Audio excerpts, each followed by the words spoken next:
Hi friends, ನಮಸ್ಕಾರ. Welcome to Deepa creatives YouTube channel. ಇವತ್ತಿನ recipe ಒಂದು ಸ್ವೀಟ್ ದೋಸೆಯನ್ನ ಮಾಡಿ ತೋರಿಸ್ತಾ ಇದ್ದೀನಿ. ಈ ಸ್ವೀಟ್ ದೋಸೆಯನ್ನ ಮಾಡೋಕ್ಕೆ ಅಕ್ಕಿಯನ್ನ ನೆನೆಸಬೇಕಾಗಿಲ್ಲ, ಅಕ್ಕಿಯನ್ನ ರುಬ್ಬಬೇಕಾಗಿಲ್ಲ, ಹಾಗೇನೆ ಹಿಟ್ಟನ್ನ ಹುಳಿ ಬರಿಸುವಂತಹ ಅವಶ್ಯಕತೆಯೂ ಸಹ ಇಲ್ಲ. ದಿಢೀರ್ ಅಂತ 10 ರಿಂದ 15 ನಿಮಿಷದ ಒಳಗಡೆ ಈ ಒಂದು ಸ್ವೀಟ್ ದೋಸೆಯನ್ನ ಮಾಡಿಕೊಂಡು ತಿನ್ಬಹುದು. ಬೆಳಿಗಿನ ಬ್ರೇಕ್ಫಾಸ್ಟ್ ಇರ್ಬೋದು ಅಥವಾ ಸಾಯಂಕಾಲ ಹಸಿವಾದವಾಗ ತಿನ್ನೋದಕ್ಕೋಸ್ಕರ ಇರ್ಬೋದು. ಈ ಒಂದು ರೆಸಿಪಿ ತುಂಬಾ ಚೆನ್ನಾಗಿರತ್ತೆ, ಮಕ್ಕಳಿಗಂತೂ ತುಂಬಾನೇ ಇಷ್ಟ ಆಗತ್ತೆ. ಇದನ್ನ ಚಟ್ನಿ ಜೊತೆ ತಿನ್ಬಹುದು, ಸಿಂಪಲ್ ಆಗಿ ಕಾಯಿ ಚಟ್ನಿ ಮಾಡ್ಕೊಂಡು ಅದರೊಟ್ಟಿಗೆ ತಿನ್ಬಹುದು, ಅಥವಾ ತುಪ್ಪ ಇದ್ರೆ ತುಪ್ಪವನ್ನ ಹಾಕೊಂಡು ತಿನ್ಬಹುದು. ತುಂಬಾನೇ ಟೇಸ್ಟಿ ಆಗಿರತ್ತೆ. ಖಂಡಿತ ಒಮ್ಮೆ ಈ ರೆಸಿಪಿಯನ್ನ ಟ್ರೈ ಮಾಡಿ ನೋಡಿ. ಈ ಒಂದು ರೆಸಿಪಿ ನಿಮ್ಮೆಲ್ರಿಗೂ ಇಷ್ಟ ಆಗತ್ತೆ ಅಂತ ಅನ್ಕೊಂಡಿದ್ದೀನಿ. ಇಷ್ಟ ಆದ್ರೆ ಈ ಒಂದು ವಿಡಿಯೋವನ್ನ ಲೈಕ್ ಮಾಡಿ, ಶೇರ್ ಮಾಡಿ, ಹಾಗೆ ಚಾನೆಲ್ ಅನ್ನ ಸಬ್ಸ್ಕ್ರೈಬ್ ಮಾಡಿ. ಬನ್ನಿ ಈ ರುಚಿಕರವಾದಂತಹ ದೋಸೆಯನ್ನ ಹೇಗೆ ಮಾಡೋದು ಅನ್ನೋದನ್ನ ನೋಡ್ಕೊಂಡು ಬರೋಣ.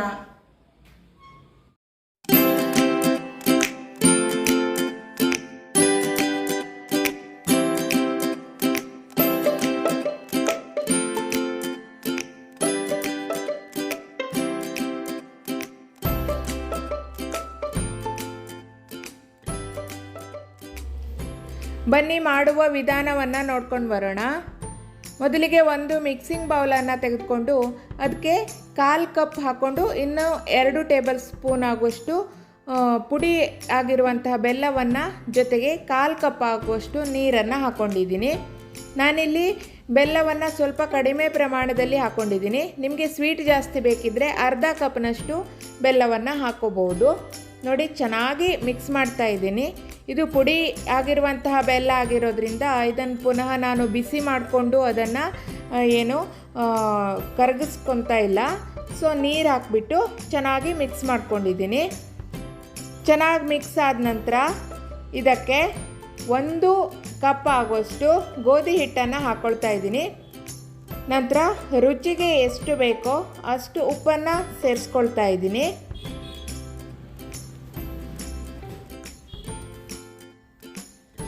ನೋಡಿ, ಇವಾಗ ನಾವು ಇದನ್ನು ಮಿಕ್ಸ್ ಮಾಡ್ಕೊಳ್ಳೋಣ.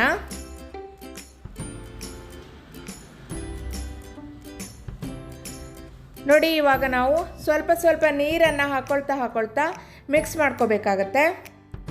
ನಾನು ಮೊದಲಿಗೆ 1 ಕಪ್ಪು ನೀರನ್ನು ತೆಗೆದುಕೊಂಡಿದ್ದೀನಿ. ಇದನ್ನು ಸ್ವಲ್ಪ ಸ್ವಲ್ಪ ಹಾಕ್ಕೊಂಡು ಮಿಕ್ಸ್ ಮಾಡ್ಕೊಳ್ತಾ ಇದ್ದೀನಿ. ಒಂದೇ ಸಲ ಜಾಸ್ತಿ ನೀರನ್ನು ಹಾಕ್ಕೊಳ್ಳೋದು ಬೇಡ, ಯಾಕೆಂದರೆ ಗಂಟುಗಳು ಆಗಿಬಿಡ್ತವೆ. ಸೊ ಸ್ವಲ್ಪ ಸ್ವಲ್ಪ ನೀರನ್ನು ಹಾಕ್ಕೊಂಡು ಇದನ್ನು ಮಿಕ್ಸ್ ಮಾಡ್ಕೋಬೇಕು.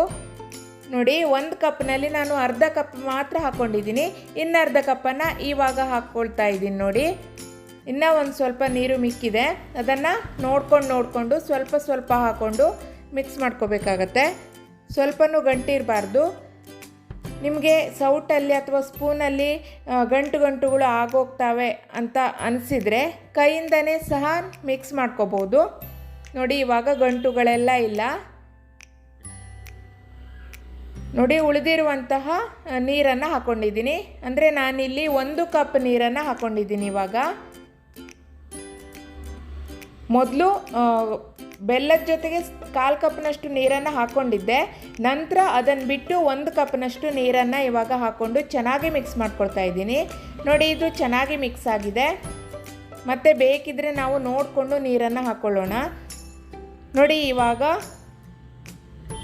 ತೆಂಗಿನಕಾಯಿ ತುರಿಯನ್ನು 1/4 ಕಪ್ನಷ್ಟು ಹಾಕ್ಕೊಂಡಿದ್ದೀನಿ. ತೆಂಗಿನಕಾಯಿ ತುರಿ ಹಾಕೋದ್ರಿಂದ ಒಂದು ಒಳ್ಳೆ ಟೇಸ್ಟ್ ಬರುತ್ತೆ. ನಂತರ ಏಲಕ್ಕಿ ಪುಡಿಯನ್ನು ಹಾಕ್ಕೊಳ್ತಾ ಇದ್ದೀನಿ. ಏಲಕ್ಕಿ ಪುಡಿಯನ್ನು ಹಾಕ್ಕೊಳ್ಳೋದ್ರಿಂದ ಇದು ಸ್ವೀಟ್ ದೋಸೆ ಆಗಿರೋದ್ರಿಂದ ತುಂಬ ಚೆನ್ನಾಗಿ ಬರುತ್ತೆ ದೋಸೆ. ಸೊ ಇವಾಗ ಚೆನ್ನಾಗಿ ಇದನ್ನು ಮಿಕ್ಸ್ ಮಾಡ್ಕೋಬೇಕು. ನೋಡಿ, ಇವಾಗ ನೋಡಿಕೊಂಡು ಮತ್ತೆ ಬೇಕಿದ್ದರೆ ನೀರನ್ನು ಹಾಕೋಬೇಕಾಗತ್ತೆ. ನೋಡಿ, ಇನ್ನೂ 1/4 ಕಪ್ನಷ್ಟು ನೀರನ್ನು ಹಾಕ್ಕೊಂಡಿದ್ದೀನಿ. ಇಲ್ಲಿ ಹಿಟ್ಟು ತುಂಬ ದಪ್ಪವಾಗಿ ಇರಬಾರ್ದು. ನೋಡಿ, ನಾನು ತೋರಿಸ್ತಾ ಇದ್ದೀನಲ್ವ, ಇವಾಗ ತೋರಿಸ್ತೀನಿ ನೋಡಿ. ಅದೇ ರೀತಿಯಲ್ಲಿ ಅದೇ ಹದಕ್ಕೆ ಇರಬೇಕಾಗತ್ತೆ. ನೋಡ್ತಾ ಇದ್ದೀರಲ್ವ, ಇದೇ ರೀತಿಯಾಗಿ ಇರಬೇಕು. ಆವಾಗ ದೋಸೆ ತುಂಬ ಚೆನ್ನಾಗಿ ಬರುತ್ತೆ. ಕೇವಲ 10 ರಿಂದ 15 ನಿಮಿಷದ ಒಳಗಡೆ ನಾವು ಈ ದೋಸೆಯನ್ನು ಮಾಡಿಕೊಂಡು ತಿನ್ಬೋದು. ಯಾವುದೇ ಅಕ್ಕಿಯನ್ನು ನೆನೆಸಬೇಕು ರುಬ್ಬಬೇಕು ಅನ್ನುವಂತಹ ಟೆನ್ಷನ್ ಇರೋದಿಲ್ಲ. ನೋಡಿ ಇವಾಗ ಪ್ಯಾನನ್ನು ಇಟ್ಕೊಂಡಿದ್ದೀನಿ, ಅದು ಬಿಸಿಯಾಗಿದೆ, ಅದಕ್ಕೆ ಆಯಿಲನ್ನು ಸಹ ಒರೆಸ್ಕೊಳ್ತಾ ಇದ್ದೀನಿ. ಇವಾಗ ನಾವು ದೋಸೆ ಬ್ಯಾಟರನ್ನು ಹಾಕ್ಕೊಳ್ಳೋಣ. ನೋಡಿ ಯಾವ ರೀತಿಯಾಗಿ ಹಾಕ್ಕೊಳ್ತಾ ಇದ್ದೀನಿ ಅಂತ. ಹಾಕ್ಕೊಂಡು ಮೇಲಿಂದ ಮೇಲೆ ಸ್ವಲ್ಪ ನಾನು ತೋರಿಸ್ತಾ ಇದ್ದೀನಲ್ವ, ಈ ರೀತಿ ಮಾಡಿಕೊಂಡ್ರೆ ಸಾಕು. ನೋಡಿ ಇವಾಗ ನಾವು ಇದನ್ನು ಮುಚ್ಚಿ ಬೇಯಿಸ್ಕೋಬೇಕಾಗತ್ತೆ. ಒಂದು ಮುಚ್ಚಳವನ್ನು ಮುಚ್ಚಿ ನಾವು ಬೇಯಿಸ್ಕೊಳ್ಳೋಣ. ಮೀಡಿಯಮ್ ಉರಿಯಲ್ಲಿ ಇದನ್ನು ಬೇಯಿಸ್ಕೊಳ್ಳೋಣ. ನೋಡಿ ಇವಾಗ ನಾನು ಮುಚ್ಚಳವನ್ನು ತೆಗೆದ್ಬಿಟ್ಟು ಮೇಲಿಂದ ಸ್ವಲ್ಪ ಆಯಿಲನ್ನು ಒರೆಸ್ಕೊಳ್ತಾ ಇದ್ದೀನಿ. ಇದರಿಂದ ನಾವು ದೋಸೆಯನ್ನು ತಿರುಗಿಸಿ ಹಾಕಿದವಾಗ ತುಂಬಾ ಚೆನ್ನಾಗಿ ಬೇಯುತ್ತೆ. ನೀವು ಇಲ್ಲಿ ಆಯಿಲ್ನ ಬದಲಾಗಿ ತುಪ್ಪ ಬೇಕಿದ್ರೆ ಅದನ್ನು ಕೂಡ ಹಾಕೋಬೋದು. ನೋಡಿ ಒಮ್ಮೆಲೆ ಆ ಕಡೆ ತಿರುಗಿಸಿ ಹಾಕೋಬೇಡಿ, ದೋಸೆ ಕಟ್ಟಾಗೋ ಚಾನ್ಸಸ್ ಇರುತ್ತೆ. ಸೊ ಅದಕ್ಕಾಗಿ ನೋಡಿಕೊಂಡು ನಿಧಾನವಾಗಿ ತಿರುಗಿಸಿ ಹಾಕೋಬೇಕು.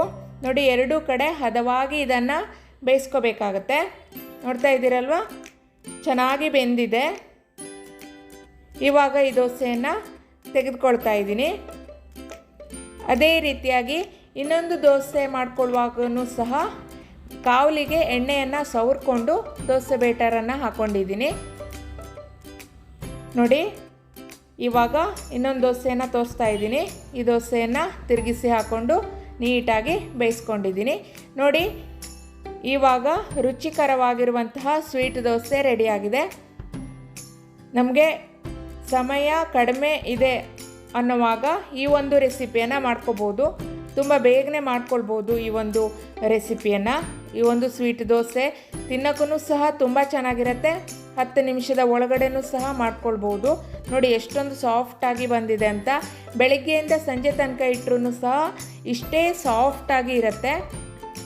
ನೋಡ್ತಾ ಇದ್ದೀರಲ್ವ, ಇದನ್ನು ತುಪ್ಪದ ಜೊತೆ ತಿನ್ಬೋದು, ಅಥವಾ ಚಟ್ನಿ ಬೇಕಿದ್ದರೆ ನೀವು ಚಟ್ನಿಯನ್ನು ಮಾಡಿಕೊಂಡು ಅದ್ರ ಜೊತೆ ತಿನ್ಬೋದು.